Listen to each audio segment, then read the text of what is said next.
Hi you guys. So if you're like me, you've done this at least one time. You ripped a hole in your lace, plucking it, whether it was too fast or the tweezers were too sharp, whatever it is, do not fret. You definitely can fix this problem. So first things first, you need to have fishing wire. This is the one I use, can be purchased at your local Walmart.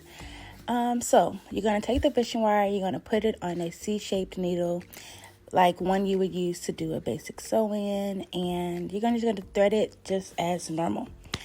So then I like to put my finger under the lace, as you see me doing here, to hold it steady, because you want to be very careful doing this, because you want to make sure you do not make bigger holes in the lace.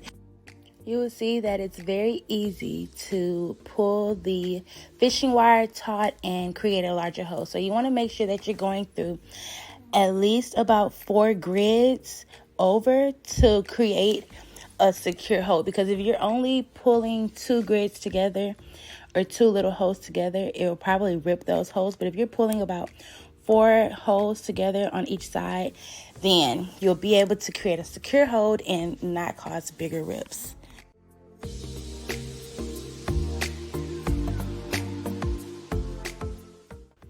It's important that you're making sure that you have very flat stitches.